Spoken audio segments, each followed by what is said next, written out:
ቤተክርስቲያን ላይ የገቡ ሰዎች ዘመኑን ማወቅ አለባቸው ማለት ነው። ሌላ ትውልድ መወለድ አለበት ማለት ነው።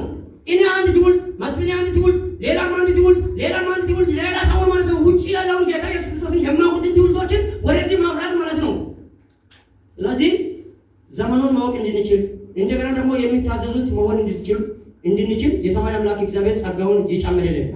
አሜን። እግዚአብሔር ጸጋውን ይጨምርልን እና ዘመኑን ፍቃድ መጠየቅ ይሄን ይመስላል። አራተኛ የሚዋጀውን ነገር በትክክል ማወቅ። ዘመኑን የሚዋጀውን ነገር በትክክል ማወቅ ያስፈልጋል። ዘመኑን የሚዋጀው ነገር ምን እንደሆነ በትክክል ማወቅ ያስፈልጋል። ቀጥሎ አምስተኛ ለመንፈስ ቅዱስ ስፍራን ማስጣት አለበት። ለመንፈስ ቅዱስ ምን ማስጣት?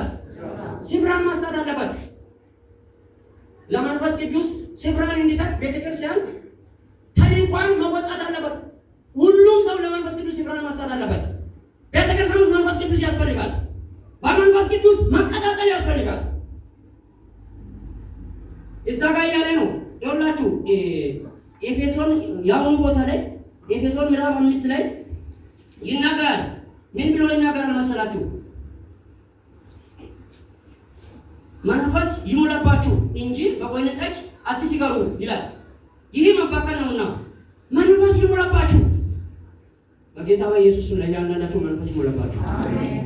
ዘመኑን እንድታውቁ ዘንድ መንፈስ ይሙላባችሁ። አሜን። አሜን በሉ። መንፈስ ይሙላባችሁ። አሜን። የጌታ መንፈስ በኢየሱስ ስም ይሙላባችሁ። አሜን። ከረቀብ የሚል የጌታ መንፈስ በኢየሱስ ስም አሞላው ይሙላባችሁ።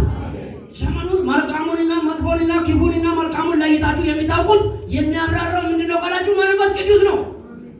አባቴ ልጅ መንፈስ ቅዱስ በውስጥ ለቀኝ ብሎ ይሙላልኝ። መንፈስ ቅዱስ የሚያብራራ መንፈስ ቅዱስ የሚነግር መንፈስ ቅዱስ ምን እንደሚታወራ እንከብሎ የሚሰጥ አባት የማይሰጠውን እናት የማይሰጠውን ዘር ማንዘር ማስታት የማይችለውን ነገር የሚሰጥ ሰጪ የሆነው ያ መንፈስ በኢየሱስም ይሙላባችሁ። አሜን። መንፈስ ይሙላባችሁ። አለ ሐዋርያ ጳውሎስ። መንፈሱ የሞላ ሰው ከሞላበት ያጠጣል። ከሞላበት ምን ያደርጋል? ያጠጣል።